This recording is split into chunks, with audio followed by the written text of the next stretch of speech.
Most of the real activity in all of this, of course, occurred BC, before computers.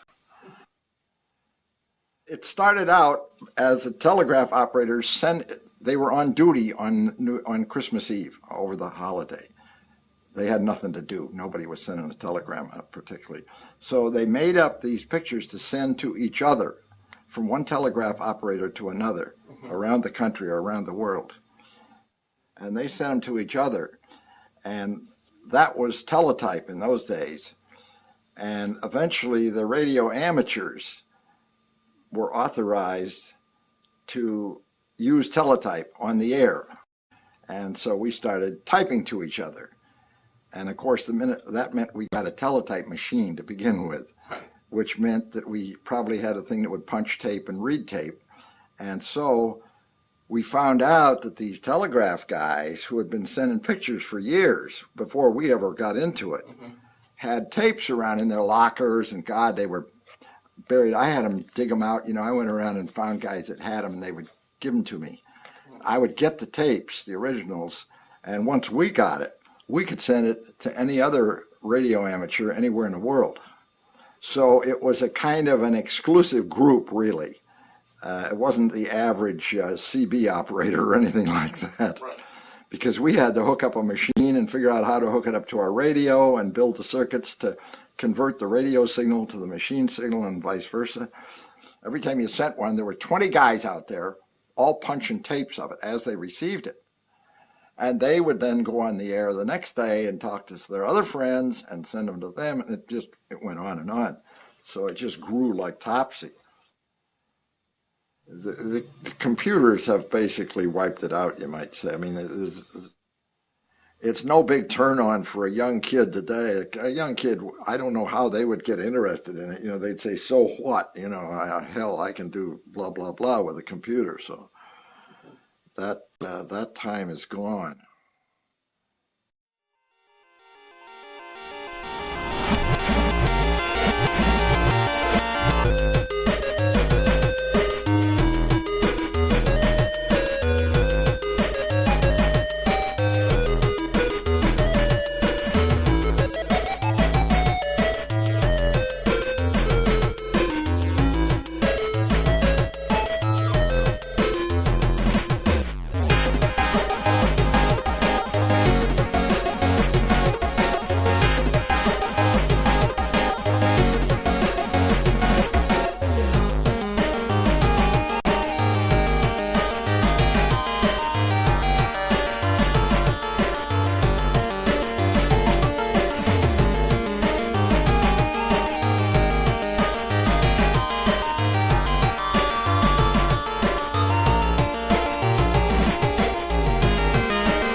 It is incredibly hard to explain to someone the entire concept of a community based around dialing up to another computer, downloading files, art associated with it, scenes, the entire concept of a scene. I've tried to explain what ANSI and art groups and the meaning behind it is many times, and never once have I been successful at it. I mean, these things are so hard to verbalize, to vocalize, to paint this picture of an entire subculture that most people have no idea has ever existed. Really, the more you learn about the beginnings of the art scene, the less you want to. It's backstabbing and politics. I mean, it's something impossible to explain, only something you can experience. And once you get into the scene, you can actually feel what it's about. There's something kind of archaic but special about it. The dynamics behind an art group is so vast. It's so hard to explain every bit, because you had your literature, you had your telecommunications people, you had the people that were just running the group. It was an organization aimed came to create artwork. The ANSI scene is just so huge to try to cover it in one interview. If the definition had to be down to a simple one-sentence kind of deal, an organization of individuals using BBSes to produce and distribute artwork. Making your board individually you was the most important thing. It was the thing that would bring people back. It wasn't good enough that they just looked like every other board. I had to be able to enhance them. And even then, content was king. People wouldn't come back to your board if it was the same menus day in and day out, week after week.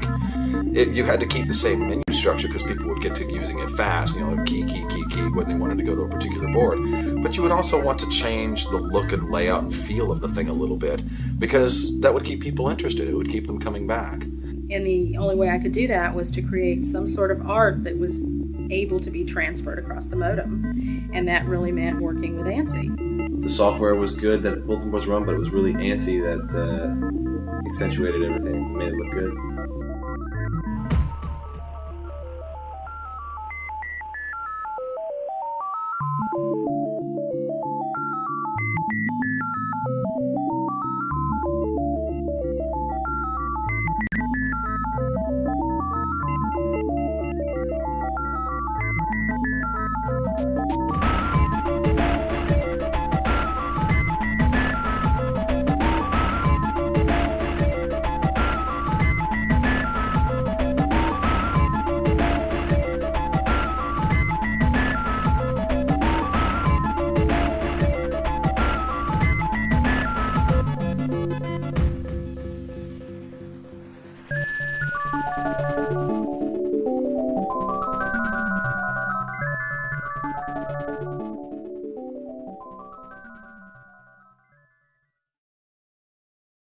There were user groups on CompuServe, and everybody pretty much had handles.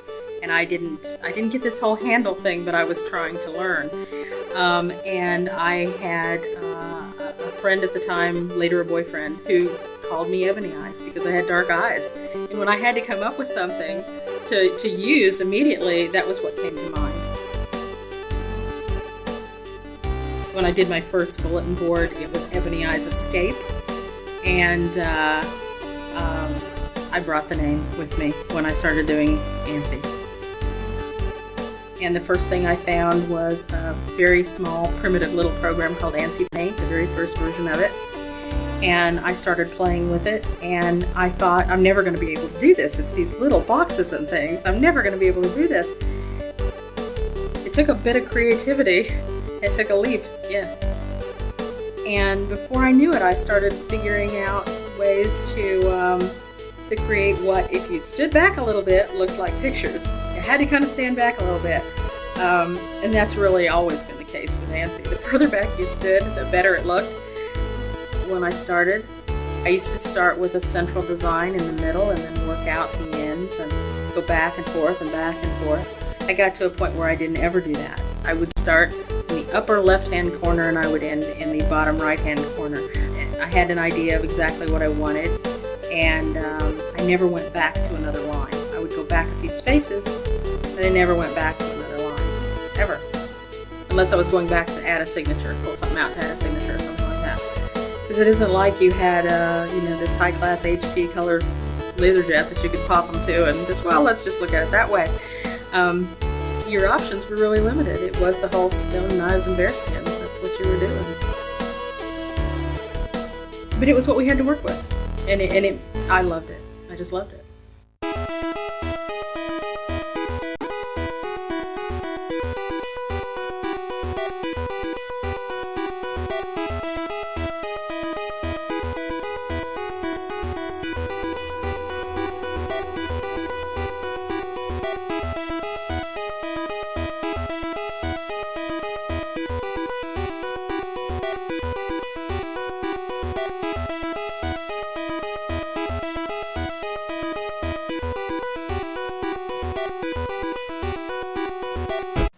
The very first ANSI that I saw that really amazed me was an ANSI by Chips Ahoy, right? And I was just like, Jesus Christ, this is amazing.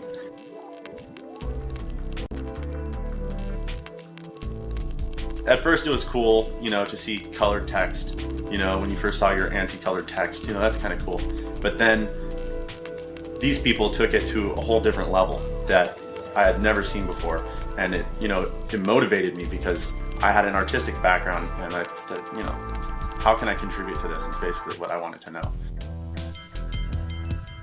I don't know precisely when they, you know, were formed and who all the founding members were. I just know a few. I know that once I did join, I started calling out other boards, as I had been doing anyways the whole time, all over the world. And I started seeing other people who were doing really good artwork, and I said, you know, you should join Aces of ANSI Art. You have very good artwork. They would just basically draw an ANSI for the board, and it would stay on that board. It wasn't being sent out other places, other boards. That was an unheard of idea at the time. It was kind of like, okay, BBS such and such needs an advertisement. Here you go. And it would be stored on the headquarters site and that site, and that would be it. There would be no other redundancy there. After I joined the group, I would start going around just dialing boards at random. They didn't have to be an elite board.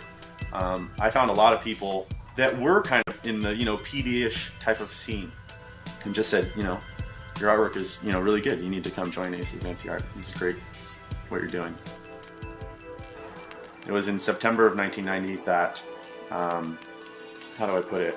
Well, there was a couple things going on. First of all, the only two people that were local were myself and the Beholder, and the world headquarters of AAA locked out locals.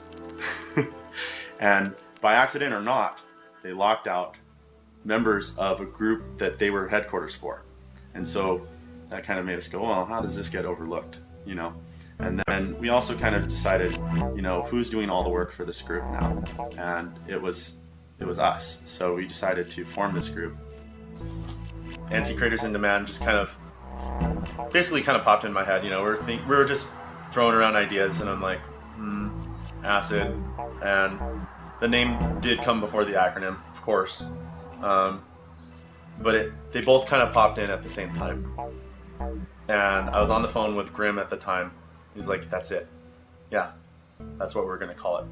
And then ICE actually formed as sort of a response to acid. Not really, you know, just to get acid, but it was sort of a second group. And there was really ugly early politics before our first pack. The first ICE pack was in August of 1992. I probably saw my first ICE pack in late 92, which is right after they started releasing, maybe early 93. And that really blew my mind. I hadn't seen an acid pack, and just seeing it just, you know, just sort of like made me decide that no matter what, I was going to get an ICE. And so that's when I really started doing ANSI seriously. And I eventually had to beg my way into ICE trial. I was talking to Metalhead, who at the time was like the big ICE guy. It was me, Force 10, Tempest Sales, and Lord Mischief. And they all slowly dropped off. And I became pretty much the person that was active as staff. And probably for about a year, I was pretty much the person that was active as staff, and the person making decisions, and the person dictating what was going on. And then eventually, I brought some other people in, and some other people got brought in as some of the older staff members got active again. So I was talking to him, trying to, you know, I talked to him on the phone. I was like, you know, networking with him, trying to get my in with ICE. And Christmas Eve of 93 was when I gave him a new ANSI. I gave him one that he said was pretty good, and then I gave him this new ANSI, and he said, I remember he said, "Did you draw this?" And I said, "Yeah." He said, "Okay, you're in ICE." So that was how I got in the group.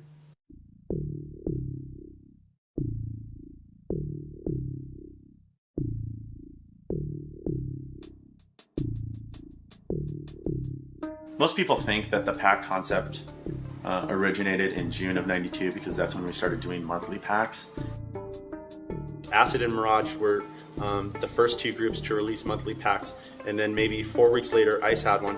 And whereas before you just have a bunch of stray ANSI artwork out there and maybe an occasional report or an interview in a magazine, perhaps, but it was really hard to, you know, keep things together and keep a collection of things before people started doing, you know, monthly issues.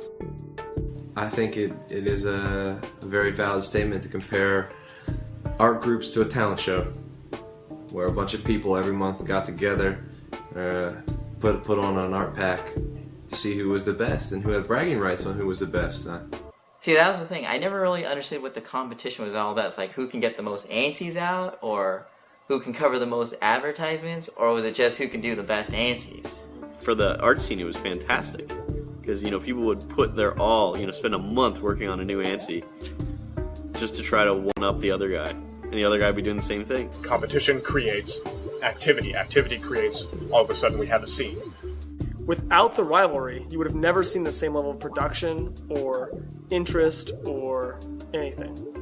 ANSI groups were a struggle because as much art as there was and as much as people did like to do art, the competition was always to not only get the best art, but to get the most amount of art, because people would judge you on, if you had like 20 pieces of art, even if they're fantastic, people would go, oh, that's a weak month for you.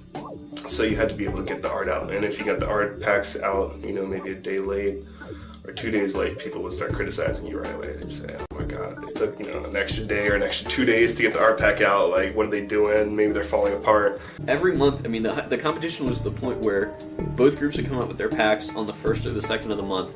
And then you'd have a series of electronic magazines that would come out and would rate all the packs and decide who was the winner of that month.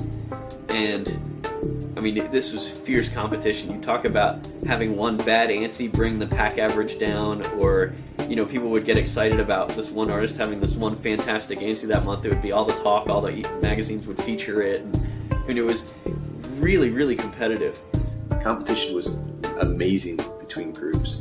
And at one point in time, I must say, it did become a little warped, if you will, because it was more of who could get who to join whose group.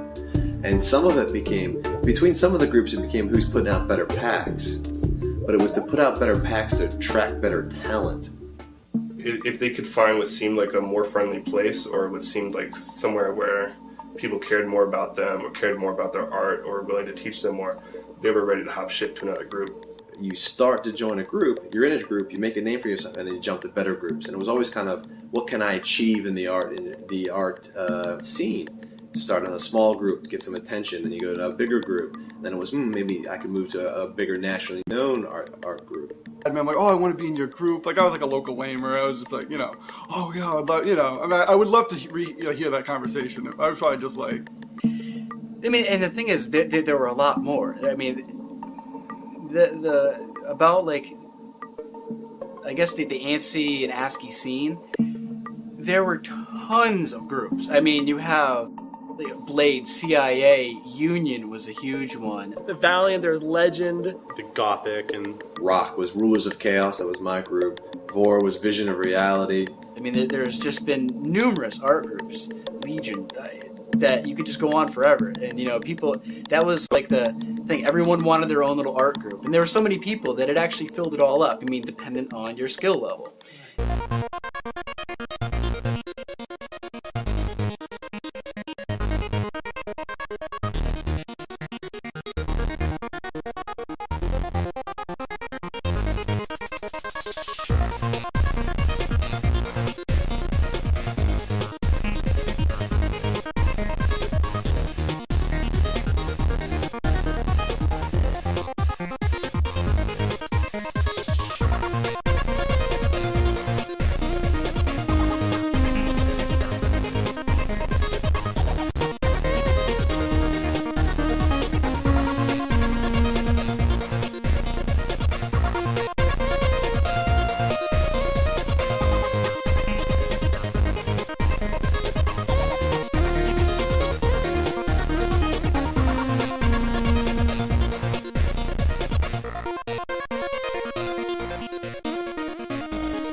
There's very few leaders in the world. There's a lot of followers.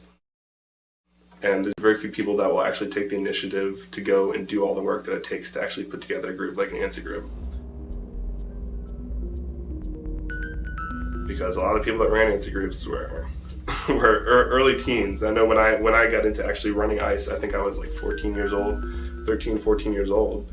And it's kind of hard to, manage anything at 13 or 14 years old, let alone a group of maybe about 100 people. I mean, being senior staff back then was so much work. I mean, I took one summer, thankfully I was like 15 years old, so it wasn't a big deal, but one summer I didn't have a job and I just sat every day calling people, getting new artists, arranging, organizing the pack. I mean, it was like I spent so many hours just running the group. By that point, you have no life whatsoever, right? There was a lot of work that went into this. Putting together an art pack is not an easy thing. It never was. It took a lot of time. I had skipped many family vacations to put out acid packs. Some of the biggest challenges were collecting all the artwork. Now, being the world headquarters, that's where all the art had to end up. It had to end up there for the pack to go together. And we have inside the world headquarters, obviously you can have different sections, and based on your access to the bulletin board, you could have sections. Now, being the world headquarters, if you were a rock member, you would get access to the rock area, which was special. And all uploads had to be there by this time here, and then I would put packs together. What that would entail was people uploading it to the bulletin board closest to them, or if there wasn't an acid member board closest to them, the courier scheduling a time and working out a time to call them. And we would always be in very close contact with all of our artists, always. And it was always by phone. I mean, email was nice if we couldn't get all of you, but Acid was a very social group. And so we would have conferences constantly. And we'd be like, hey, here's what we're doing, here's what this person's doing, and what are you doing right now? What kind of answer are you working on? Which was always the biggest problem. Motivating people to draw. Nearing the end of the month, hey, it's a week before the release date. I don't have any art. I would start calling out people. I would do what Radman did. I would call their homes, call their work, get a hold of them, draw for the pack, it's coming out. This, it comes out every month. What are you doing? Do you want to be in the group or don't you? Do you want to draw or don't you? If you don't, then fine, it's okay. Just let us know. It's because it's not like the internet where you have email, you send an email and it goes right to that person. And then if you want to send a mail to somebody, you had to make sure that you were on the right board that they were on also. You also had to make sure that you were on the board that they probably would check it sometime in the near future, so you could leave them a message and start collecting art. I'd call someone on the phone and say, you upload this to this certain board and you upload it to this one. And so there's a lot of phone calls going on, but we would get them to do those boards, and from there it would sort of spread out. Couriers who wanted to join, they had to have, we would ask and expect them to have multiple phone lines, of course, multiple, as many as possible. They could dial up multiple bulletin boards at the same time. If they had 2 computers and 2 modems, great. And it would be also a requirement that they have call waiting and 3-way calling.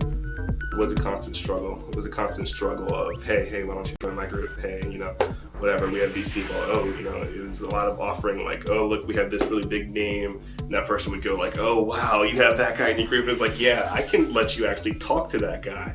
I can let you actually, he might actually give you a tip or something. He might actually take your ANSI and take a look at it and maybe make a change or two and show you how you can make it better. And they'd go, oh my God, let me come into the group or something like that. We had episodes where one artist did not get along with another artist, and they're both two extremely talented artists, and one would be like, I'm gonna quit if you accept this artist in. And we didn't tolerate that kind of attitude, and if they couldn't give a really good supporting reason why, we'd be like, you need to get over it or understand that this person's better and you can just go ahead and quit. There was one artist in particular who, it gets really messy, but he was having a relationship with a woman who was in our art group, and he was married. This was an on the side thing, and when they broke up, he told us that it was either we had to get rid of her or we had to get rid of him. And she was not known as being a particularly fantastic artist, and he was like one of the top guys in the art scene. And I didn't even consult with the other senior staff. I just said, okay, bye, superstar. If you give me an ultimatum, no chance. And so we got rid of him. Whether it's the guy who's running the group taking advantage of all the artists so that he has some additional access, or it's the artist going back to the local AC and saying, hey, I'm a big important underground art scene guy, call my board or do whatever it is. It's like that whole class structure. There was a brief period where I actually said yes, I would join ICE, with the caveat that I would still be an acid. I forget who I was talking to at the time, but I think that caused quite an uproar. I think Radman called me up and some other folks from some conference, and they're interrogating me, about like, did you really join ICE? What was this all about? And you can't tell me this isn't true. He seemed really heartbroken by it, and so I said, yeah, there was this time, there was this call, and this guy, I forget the guy who asked me to be, and he's like, it's cool if you're still an acid, just be an ICE and just put, make us a logo every once in a while.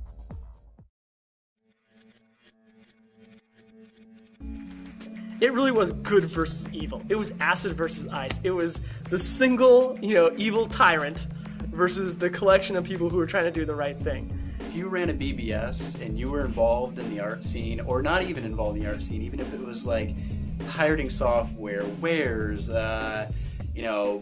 whatever it may be, you knew of acid. Acid was basically the entity of the art scene, the whole thing in its compilation. I don't know if everyone saw it that way, but I think there was that whole theme underpinning a lot of what happened. Acid always won. ICE was always number 2, no matter what they ever did. Do you think it was their fault, or just acid was that good? No, it was just that, acid was always one step ahead of ICE. Like, ICE just, Yeah, my thought is, one of the clips that you played for me about acid always being a step ahead of ICE, I believe this to be totally untrue. I'd just like to get that on tape. Acid! Yeah, I like ICE. I like ICE the most. They're the most popular ones. ICE came out with some great stuff, but even if they had a great pack that month, they just still didn't have the history Acid had. And while Acid was very good, I really think it was pretty much an even battle between the two. I've been believing that Acid was pretty much at the center, pretty much of an evil group. Acid has always basically been number 1.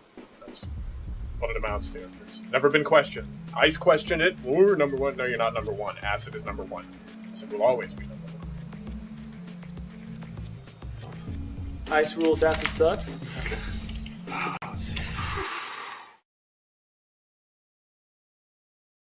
You had to have a lot of time on your hands to be able to do it, because ANSI was such a slow process, especially to do very good ANSIs. It was a very slow process. I work half an hour here. Sometimes I'd get like a whole stretch of like 5 hours in a row. Like I just surround my computer with, munchies and whatnot, and I just haul on it. And then, some of the pieces, like the bigger ones, like if they were like 600 lines, which is pretty large, it'd take me months. Doing this every so often, I'd make something else, and I'd probably be making something else at the same time. The longest ANSI that I ever worked on, I think, was actually 2 months of really like working on it, not just like 2 months where I'd have like 2 week breaks in between, but I'd really like, be doing a little something to it every day. And it took me 2 months to finally get all the blocks right, and, get all the colors in each block right, and get the little shading between it and everything. What made ANSI was how creative you were with it. You almost had to like trick it out into doing things that you wanted to do. Because, it wasn't just a matter of placing blocks. Like you had to know, it was a while ago, but you had to know like, to truly be a good ANSI artist, you had to do a few of them. Like even if you were very talented, a talented artist, probably, I would say, a third of any ANSI is just being technical enough to know how to trick the ANSI code into creating like the effect you wanted to create. We had 15-inch monitors, which are 14 or 15, which were like, pretty much standard, that was what you had. And so the screen was obviously cut down in size. Now, whenever I drew a piece, sometimes I would sketch something out on like a piece of paper and, and go from there just so I can get the general concept of it and then translate it to the ASCII or ANSI. But then one day I totally like neglected my computer. Like people like clean them off like constantly, fingerprints annoy the hell out of them. Well, I let the actual like dust build up on my screen, so there'd be a film of dust all on there. And it was like, it's a horrible thing to do to your computer, but what I would actually do is take that dust and I would trace in like a logo or start a picture. So then it would have it like in the dust, and all I had to do is trace it with the actual ANSI characters. they use different characters on the keyboard to like sort of represent like a a four, the way a four is shaped. Like they can use that to make a curve or something like that, or like a B would be like, it's shaped like this, and that would sort of like be like a curve going down, you know what I mean? And they'd have dollar signs and things like that to really bring out textures. What it is taking away the restriction of a letter and turning it into art, basically. It's can I take an A and can I remove, let's say you take like a capital A, so you have the upside down V with a cross through it, right, a bar. Let's say, can I take away the bottom half of that and have it still look like an A? Can I stretch it out, make it oblong? Can I make it, how can I twist and shape this letter to suit my needs and what I want this piece to look like and still have it somewhat legible? As you progress, you stop looking at it so much as letters, but more of this is the foundation of what it will look like in the beginning, and then in the end, this is what it's going to look like. It's more of a foundation. The letters are a foundation. They're not the main point of the piece, so to speak.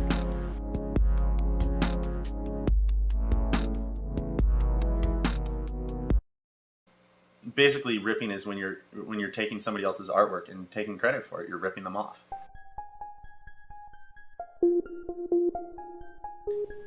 To rip someone's artwork was a huge, huge problem. It can be as simple as just changing out the name and putting your name on it, and seeing if you get away with it. And style ripping is a very huge aspect of ASCII art. Style ripping is almost like committing murder in the scene. Ripping was probably through the art scene. That was the lowest form of art. Actually, taking somebody else's piece and manipulating it so it's yours, but it's really not. I actually experienced a time when one of my members stole a font from another group and put it in our pack with his name on it. And I sent that out to everyone, all our distribution sites, everyone to review and rate. And someone came to me saying, your member's stealing. What are you talking about? Now, there were so many art groups out there at the time. There was no way in hell that I was going to be able to check everything. I had to take the word of the person. Did you create this stuff? And it was pretty obvious. You don't submit something that's not here. The ethics. And this person specifically did. And I remember in the next month when I found out, formally apologizing to the group, saying, I'm sorry this happened. I was unaware of it. I would not do that. That's not what we're here to do. We're here to make incredible art and try to recruit people to have a good time, but to provide high-quality art. And I apologized. And I remember writing apologizing and then telling him to fuck off out of the group as well. We always had rumors of people ripping, and we would always have to investigate it. And generally, I would go into it siding with the ice artist and looking for conclusive evidence that they actually did something wrong. Because a lot of times I think the ripping charges were definitely, people got really overworked over something that was really small. People were so adept, like they would be able to sit there and notice those things, like a basic line structure, or even down to the point of where the character strings in order to make a curve. Like some people would use like a pound sign that goes to a power sign and so on and so forth. And that was like the way that people did those things was their signature style. The way that things formed, the characters they used was what built it. Because that's what creates your style, your personal style. This is how I do the corner of a D. It's that type of minutiae that distinguishes you from another artist. It seems ridiculous. To some people it would seem ridiculous that you can take two Ds that look almost the same, yet the fact that one has a certain type of curve on it, you can look at it and go, it's that artist, as opposed to this is that artist. There was one guy named Trauma who ripped other ICE members' artwork in his and had a web page where he was just taking pictures from other ICE members and saying it was all his artwork. And another senior staffer, Mass Delusion, his way of dealing with that was to call the kid's dad and tell them that his son was infringing copyrights on the internet, and his dad wrote a check to pay, and his son lost net access for a while. But then Trauma came back and reapplied to the group with a different name, and I was looking through his personal information, and I remembered his phone number because of that episode where we were calling his dad, and I looked it up, and it was him reapplying with more ripped artwork to get back into the group again. How would one do that without being caught? You're always caught. You're always caught because people look, and anybody that looks at ASCII art with any sort of regularity, basically, they would know. They would know. I mean, entire packs have been devoted to pointing out that, you know, this person's style ripped this person. Chances are, if you're ripping off an acid ANSI, somebody's going to know, and we're going to find you pretty quickly, and we're going to find out everything about you pretty quickly, depending on what you're trying to do and what you're trying to gain from passing yourself off as an acid artist.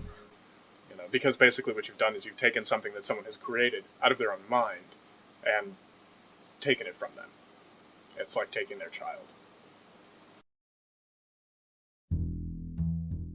Yeah, so I was never a huge artist. My main function was to organize the members of groups.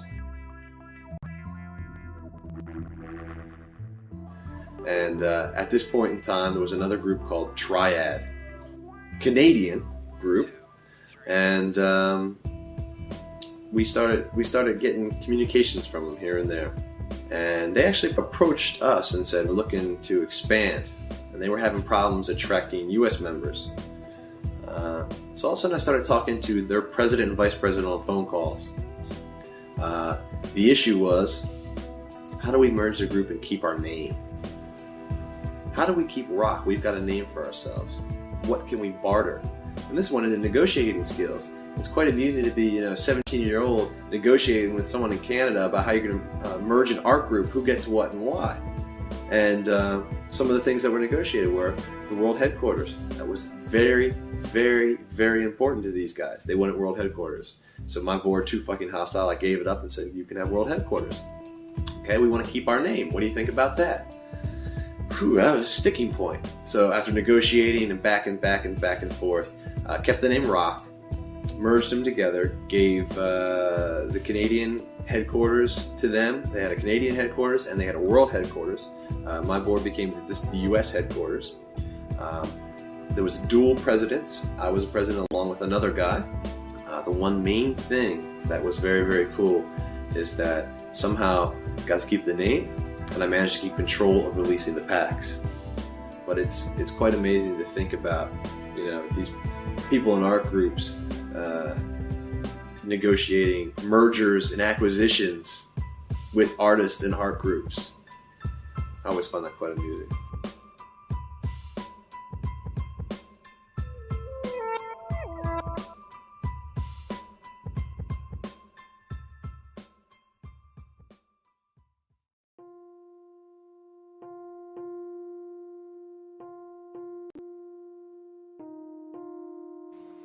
It was, it wasn't an easy decision to make because we had to cut people, we had to say, we're not doing this anymore. You can still contribute to ACID. You don't have to do ANSI, but we're just not going to allow ANSI anymore. After we lost BBSes, the whole scene really fell apart just because I think it had partially to do with the lack of a hierarchy on the web, that there wasn't any rigid boards or groups. I'm sure they felt alienated by it,